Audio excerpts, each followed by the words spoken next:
Hello दोस्तों, कैसे हो आप। तो आज हम लोग स्टार्ट करेंगे इनऑर्गेनिक मैकेनिज़्म का बेसिक। और इनऑर्गेनिक मैकेनिज़्म में हम सबसे पहला जो कॉन्सेप्ट पढ़ेंगे, जो हमारा टॉपिक होगा, वो होगा हमारा कंपाउंड रिप्रेजेंटेशन। कंपाउंड रिप्रेजेंटेशन, ये जो इनऑर्गेनिक मैकेनिज़्म है, ये बिल्कुल एकदम बेसिक से स्टार्ट करेंगे और हम बेसिक से चीज़ों को स्टार्ट करते हुए केमिस्ट्री को इम्प्रूव करेंगे। अगर आप केमिस्ट्री को बिल्कुल बेसिक से सीखना चाहते हो तो हमारे इस चैनल पर आपका स्वागत है और हम लोग बिल्कुल बेसिक से केमिस्ट्री स्टार्ट करेंगे। ठीक है, तो सबसे पहला जो हमारा ये कंपाउंड रिप्रेजेंटेशन टॉपिक है, हम कंपाउंड्स को रिप्रेजेंट कैसे करते हैं, कंपाउंड्स को लिखते कैसे हैं। आपको पता है सोडियम क्लोराइड कैसे लिखते हैं, NaCl। हम ऐसे तो नहीं लिखते हैं ClNa, क्या है, हम ऐसे लिखते हैं, हम ऐसे ही लिखते हैं। H2O हम O2H लिखते हैं, नहीं लिखते हैं, हम H2O लिखते हैं। तो हम यही चीज़ देखेंगे कि हम कंपाउंड्स को कैसे रिप्रेजेंट करें, तो उसका बिल्कुल बेसिक देखते हैं। तो ये होगा हमारा इलेक्ट्रोनेगेटिविटी के अकॉर्डिंग। इलेक्ट्रोनेगेटिविटी क्या होती है, ये वो टेंडेंसी होती है एलिमेंट्स की जिसके थ्रू एटम, ये एलिमेंट दूसरे के इलेक्ट्रॉन्स को अपनी ओर क्या करता है, अट्रैक्ट करता है। और अगर हम यहाँ पर देखें, अगर ये बेसिक प्रॉपर्टी में अगर हम पीरियड्स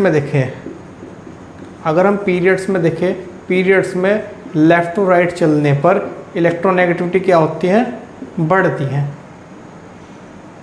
और ग्रुप में हम टॉप टू बॉटम चलने पर इलेक्ट्रोनेगेटिविटी क्या होती है, घटती है। अगर हम यहाँ पर बात करें हाइड्रोजन की और ये हीलियम की, ये तो एक ही पीरियड के, lithium, beryllium, boron, carbon, nitrogen, oxygen और फ्लोरीन, ये हो गया। हीलिना की रब से फरियाद, यानी कि ये फर्स्ट ग्रुप हो गया आपका। अगर आप ऊपर से नीचे जाओगे तो इलेक्ट्रोनेगेटिविटी क्या होगी, घटेगी। अगर आप पीरियड में ऐसे चलोगे तो इलेक्ट्रोनेगेटिविटी क्या होगी, बढ़ेगी। ठीक है, पीरियड्स में इलेक्ट्रोनेगेटिविटी क्या होगी, बढ़ेगी। और इनकी वैल्यूज़ भी वैसा होती हैं। वैल्यूज़ अगर आप याद करना चाहो तो हाइड्रोजन की याद कर सकते हो, कार्बन की हम याद कर सकते हैं 2.5, इसकी कितनी होती है 3.0, इसकी कितनी होती है 3.5 और इसकी कितनी होती है 4.0, ये होती है। ये हमारी वैल्यूज़ है इलेक्ट्रोनेगेटिविटी की। और सोडियम की कितनी होती है 1.01 समथिंग होती है, इसकी क्या होती है 0.9 समथिंग होती है। तो इलेक्ट्रोनेगेटिविटी क्या होगी, ऊपर से नीचे आने पर घटती है और लेफ़्ट टू राइट चलने पर बढ़ती है। जैसे कि हमारे पास में फ्लोरीन हो गया, क्लोरीन हो गया, ब्रोमीन हो गया और आयोडीन हो गया। अगर हम ऊपर से नीचे चलेंगे तो इलेक्ट्रोनेगेटिविटी क्या होगी, डिक्रीज़ करेगी। ठीक है, इसकी इलेक्ट्रोनेगेटिविटी और इसकी इलेक्ट्रोनेगेटिविटी क्या होगी, सेम होगी। हमें इलेक्ट्रोनेगेटिविटी का थोड़ा सा बेसिक आइडिया होना चाहिए। तो अगर हमें इलेक्ट्रोनेगेटिविटी याद होगी तो हम इजीली क्या कर सकते हैं, एलिमेंट्स का केमिकल फॉर्मूला बना सकते हैं। फॉर एग्जांपल हमने क्या करा है, सोडियम क्लोराइड, यानी कि अगर आप फॉर्मूला बनाओगे, केमिकल फॉर्मूला अगर आप लिखोगे, केमिकल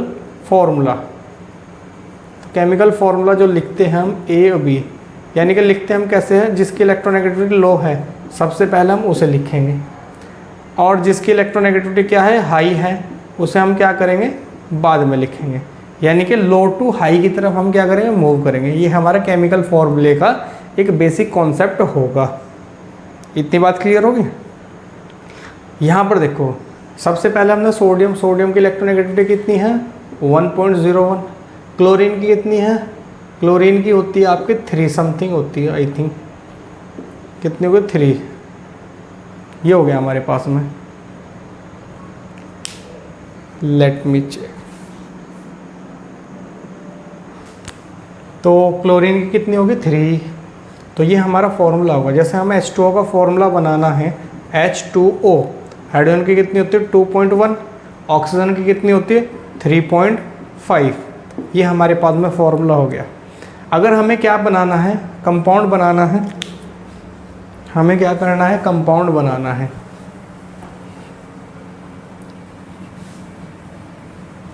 हमें क्या करना है, कंपाउंड बनाना है। तो जैसे कि हमें फॉर्मूला लिखना है यहाँ पर NaHCO3, ये कितना होता है 1.01 या इसकी समथिंग इतनी होती है 0.9 के करीब। इसकी कितनी होती है 2.1, कार्बन की कितनी होती है 2.5, ऑक्सीजन की कितनी होती है यहाँ पर 3.5। ये हमारे पास में फॉर्मूला होगा सोडियम बाइकार्बोनेट। हमें फॉर्मूला लिखना है Na2CO3, कितनी होती है 0.9, 2.5 और 3.5। ये हमारे पास में फॉर्मूला हो गया। ये हमारा क्या होगा, कंपाउंड रिप्रेजेंटेशन का तरीका। हमें अच्छे बताओ, मैं आपसे क्वेश्चन पूछता हूँ, अब आपको रॉन्ग कंपाउंड बताने हैं। रॉन्ग कंपाउंड, सबसे पहला हम ले लेते हैं यहाँ पर KNaSO4 और बी हम ले लेते हैं यहाँ पर NaKSO4। करेक्ट कौन सा है और रॉन्ग कौन सा है? रॉन्ग होगा आपका ये वाला। पहले कौन सा लिखा जाना है? पहले लिखा जाना है जिसकी इलेक्ट्रोनेगेटिविटी कम है। सबसे कम इलेक्ट्रोनेगेटिविटी पोटेशियम की है, फिर आएगा आपका सोडियम, फिर आपका आएगा सल्फ़र, सल्फ़र के बाद में आएगा ऑक्सीजन। ठीक है, चलो दूसरा हम देख लेते हैं रॉन्ग कंपाउंड। हम यहाँ पर ले लेते हैं ClBr, बी हम ले लेते हैं यहाँ पर IBr, सी हम यहाँ पर ले लेते हैं BrCl और डी हम यहाँ पर ले लेते हैं IF3 ले लो। ये बताओ इसमें से रॉन्ग कौन सा है? रॉन्ग ये वाला है, क्योंकि इसकी इलेक्ट्रोनेगेटिविटी क्या है, ज़्यादा है। इलेक्ट्रोनेगेटिविटी ज़्यादा है, ज़्यादा को पहले थोड़े लिखेंगे हम, तो क्या कैसे लिखेंगे? सबसे पहले कम को, लो को, फिर हाई को, लो को और फिर हाई को, पहले लो और फिर हाई। और यहाँ पर क्या है, पहले हाई इलेक्ट्रोनेगेटिविटी है फिर लो है, तो हमारे पास में होगा ये वाला कंपाउंड। ये बात क्लियर होगी? चलो हम और देख लेते हैं, यहाँ पर हम और देख लेते हैं रॉन्ग कंपाउंड। रॉन्ग कंपाउंड में हम ले लेते हैं यहाँ पर O2F, बी हम ले लेते हैं यहाँ पर F2O, सी हम यहाँ पर ले लेते हैं CO2 और डी हम यहाँ पर ले लेते हैं NaCl। बताओ इसमें से रॉन्ग कौन सा है? ऑक्सीजन की इलेक्ट्रोनेगेटिविटी क्या है, कम है, फ्लोरीन की ज़्यादा है, तो ये ठीक है। फ्लोरीन की ज़्यादा है, ऑक्सीजन की क्या है, कम है, यानी कि ये हाई है और ये क्या है, लो है। तो ये वाला क्वेश्चन हमारा क्या होगा, करेक्ट होगा। यहाँ तक चीज़ें क्लियर हुई? कंपाउंड कैसे रिप्रेजेंट किया जाता है? सबसे पहले लो इलेक्ट्रोनेगेटिविटी, उसके बाद में हाई, यानी कि लो टू हाई की तरफ हम मूव करेंगे एज ए कंपाउंड रिप्रेजेंटेशन। यहाँ तक क्लियर हुआ? चलो यहाँ पर हम कुछ और कंपाउंड्स को देख लेते हैं। और कंपाउंड्स हम देख लेते हैं यहाँ पर। कंपाउंड्स में ये होगा हमारे पास में, अगर हम यहाँ पर लेके चले कंपाउंड में स्कोन को देख लेते हैं। यहाँ पर जो S होगा हमारे पास में, S एक तो होगा हमारे पास में SO4-2, जिसे हम बोलते हैं सल्फेट। अगर हम क्या करते हैं, यहाँ पर एक हाइड्रोजन ऐड करते हैं, तो यहाँ पर जो दो चार्ज हैं ये क्या हो जाएगा, एक हो जाएगा। तो इसका हम नाम कर सकते हैं बाई, या फिर हम कर सकते हैं हाइड्रोजन सल्फेट। 8 और 8 ही आएगा। यहाँ पर हम क्या करेंगे, SO3-2, इसका जो नाम होगा हमारे पास में ये होगा सल्फाइट। और अगर हम यहाँ पर एक हाइड्रोजन और ऐड करें, एक हाइड्रोजन ऐड करते हैं तो एक चार्ज यहाँ पर क्या करेंगे, माइनस करेंगे। तो यहाँ पर इसे भी हम क्या बोलते हैं, बाई या फिर हाइड्रोजन सल्फेट, वो सल्फाइड सॉरी। यहाँ पर एक और होगा हमारे पास में, इसे हम बोल सकते हैं S-2, जिसका क्या नाम होता है, सल्फाइड।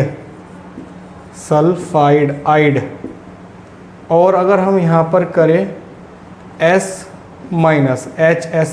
एक हाइड्रोजन जोड़ेंगे तो एक चार्ज क्या करेंगे, कम करेंगे। तो इसे हम बोल सकते हैं हाइड्रोजन, इसे हम नाम देंगे हाइड्रोजन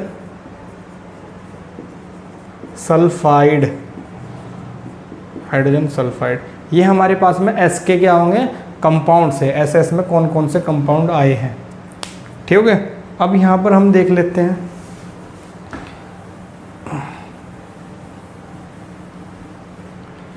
यहाँ पर CO3-2, इसका नाम जो होता है इसे बोलते हैं कार्बोनेट। अगर हम एक हाइड्रोजन जोड़ते हैं तो एक चार्ज कम करेंगे, तो इसका जो नाम होगा या तो इसे हम बोल लेंगे बाई या फिर हाइड्रोजन कार्बोनेट। फिर हम यहाँ पर ले सकते हैं कंपाउंड CH3COO-, जिसका नाम क्या हो सकता है, एसीटेट। यहाँ पर आपका सिंगल भी हो सकता है C-4, इसे हम बोल सकते हैं कार्बाइड। ये हमारे पास में कार्बाइड होगा। इतनी बात क्लियर हुई। कार्बाइड कार्बन के कंपाउंड्स हो गए। अब ये क्या होगा हमारे पास में, O से जो होगा हमारे पास में O-, यानी कि इसे बोल सकते हैं हम हाइड्रोक्साइड। ये हमारे पास में हाइड्रोक्साइड होगा। O-2 होता है आपका ऑक्साइड हो गया। अगर आपके पास में O सिंगल होगा तो इसे हम बोलते हैं परोक्साइड। और अगर O-1/2 होगा तो इसे हम बोल सकते हैं सुपर ऑक्साइड। ये आपके पास में ऑक्साइड के कंपाउंड्स हो गए, ऑक्सीजन के। ठीक हो गया। अब यहाँ पर हम और क्या देखते हैं, N के, नाइट्रोजन के कंपाउंड्स, NO3-, यह आपका होगा नाइट्रेट। और अगर हम यहाँ पर करते हैं NO2-, ये होगा आपका क्या, नाइट्राइट। 8 और 8, और ये क्या होगा आपके पास में N-3, इसका नाम जो होगा नाइट्राइड ये होगा। ये आपके पास में कौन से होंगे, इस्कोन के कंपाउंड्स होंगे। यहाँ तक क्लियर हुआ। ये आपको कंपाउंड्स रिप्रेजेंट करने हैं। चलो मैं आपको इस पर अप्लाई करने का तरीका बताता हूँ। इस्कोन को आपको अच्छी तरीके से प्रैक्टिस कर लेनी है। हमें बनाना है, यहाँ पर हमें क्या बनाना है, सोडियम सल्फेट बनाना है। सोडियम पर कितना होगा, +1 चार्ज होता है, SO4 पर -2 चार्ज है। क्रॉस मल्टीप्लाई करो। चलो एक केमिकल फार्मूला आपको दिमाग में फिट करना है कि केमिकल फार्मूला कैसे बनाते हैं। केमिकल फार्मूला बनता है ऐसे कि A एलिमेंट पर +X चार्ज है और B पर -Y चार्ज है। तो ये क्या करेंगे, क्रॉस मल्टीप्लाई करेंगे। तो क्रॉस मल्टीप्लाई करने पर AYBX बनेगा। ये वाला यहाँ जाएगा, ये वाला यहाँ जाएगा। जो प्लस माइनस है इसे क्या कर देंगे, इग्नोर कर देंगे। केमिकल फॉर्मूले में प्लस माइनस यूज़ नहीं होता है। इतनी बात समझ में आई। अब यहीं पर ही क्या होगा कि ये जो 2 है ये यहाँ जाएगा, 1 यहाँ पर जाएगा, Na2CO3 ये बनेगा। हमें बनाना है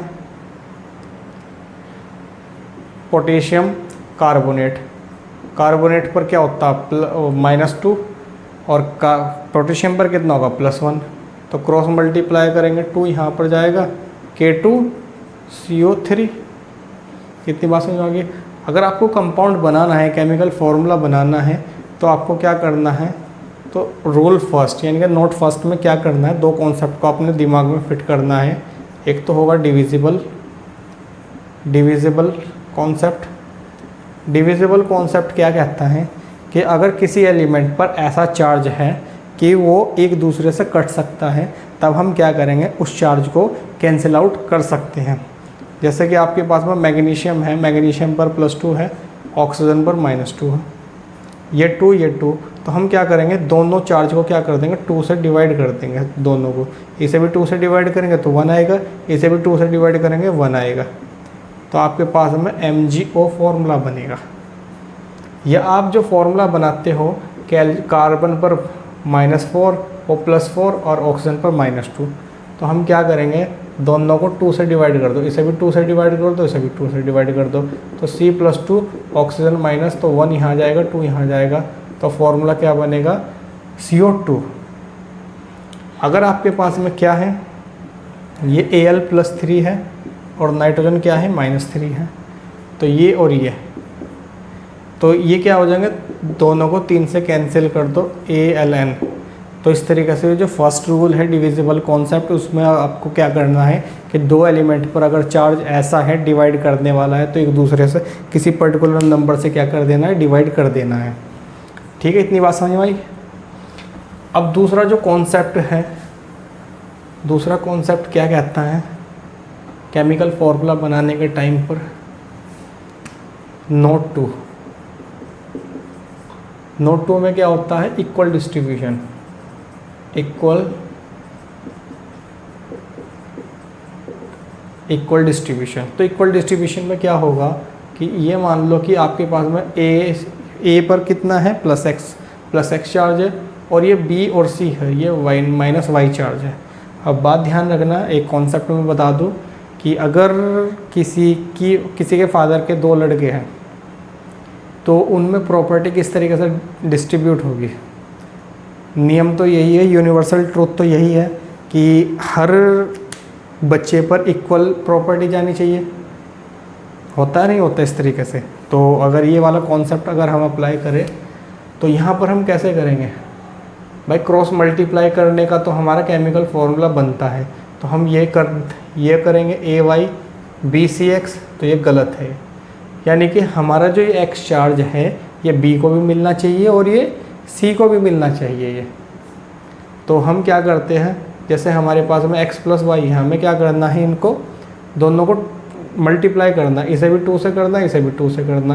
भाई या तो हम दोनों को वो कर दे, या फिर हम क्या कर दें, x + y के ब्रैकेट लगा कर 2 से मल्टीप्लाई कर दें, तो ये हमारा क्या हो जाएगा, दोनों से मल्टीप्लाई हो गए। तो यहाँ पर हम क्या करेंगे, AyBC का होल x कर देंगे।